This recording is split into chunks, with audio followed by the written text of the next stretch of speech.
Idan kina cikin masu amfani da kusa wajen dafa nama ko kuma amfani da cokali na karfe ko kuma ma wasu na amfani da paracetamol, which is very harmful to the body, dan paracetamol magani ne ba abin girki bane. To ki ajiye duka wa'annan a gefe, ki zo in nuna miki yadda zaki amfani da pressure cooker ki ba tare da ya ja miki matsala ba. To da farko dai kamar yadda kuke gani, wannan shi ake kira da pressure cooker, kuma shi pressure cooker abu ne wanda ake dan amfani da shi wajen dafa irin su ganda, su kafan shanu da dai naman da yana da wahalan dafuwa, haka da su wake. Yana da roba ta cikinsa haka, sannan haka marfinsa yake, sannan ga shi tukunyan inda zaki sa abinki ki dafa a ciki. So da farko dai kun ga shi wannan roban zaki fara duba ne ki ga roban ki yayi slack ne ko kuma yana nan yadda ya kamata.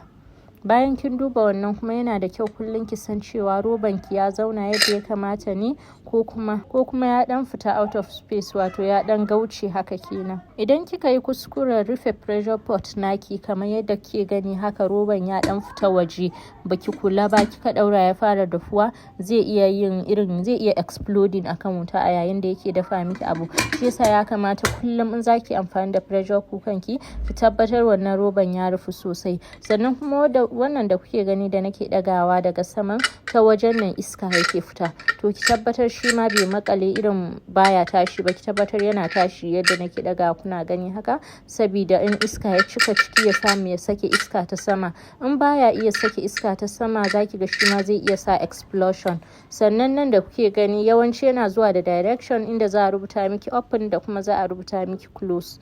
To wajen open and close din nan zan nuna muku ne yanzu yadda zaki rufe pressure pot naki properly. Da farko dai zaki seta shi ne kamar yadda kike gani, akwai inda ya shiga akwai inda ya fita.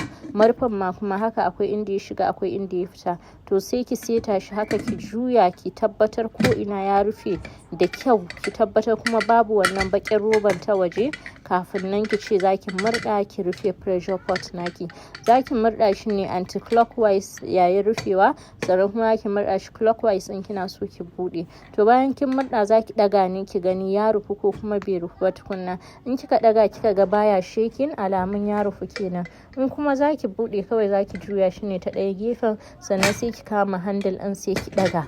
Nawa handle din a gagarin wanda bata iya amfani da shi ba ta dauka, ta nan ne ta karya min handle din. In ba din handle din ya karye ba ma, da sai dai exploding, wanda kuma zai iya kona ta. A jikin pressure cooker ki ma zaki ga an rubuta important to read note. So in kika siya pressure cooker, ki karanta duk instruction da yake jiki. Sannan kuma in kika zo kina so ki dafa abu a cikin pressure cooker ki, kamar yadda kuke gani zan dafa kafan shanu ne, so zaki sa komai da kike bukata ne, wanda kawai in kin rufe shi so ɗaya kin rufe kenan, kin daura akan wuta, ba za ki sauke ko kuma ba za ki bude ba har sai ya dahu. To zaki sa komai, kowane ingredient da ke so, ki manta da abu ɗaya ko biyu wanda zai sa ki da ki bude. Sannan kuma ba ki cika mishi ruwa har can sama ba, saboda in kika cika ruwa ya cika sosai, zaki ga ta inda yake sake iska, instead of iska ya dinga fitowa, zaki ga wannan ruwan ne yake fita. Kuma bayan kin gama dafa duk abin da ke so ki dafa a cikin pressure cooker, ba a bude shi a take har sai kin tabbatar in kika daga saman nan iska baya fita kuma ya dan yi sanyi. So shi wannan pressure cooker da kike gani fa, in dai zaki dauki awa 3 kina dafa nama a cikin normal pot naki, to pressure cooker na a cikin minti 30 zai dafa miki ita.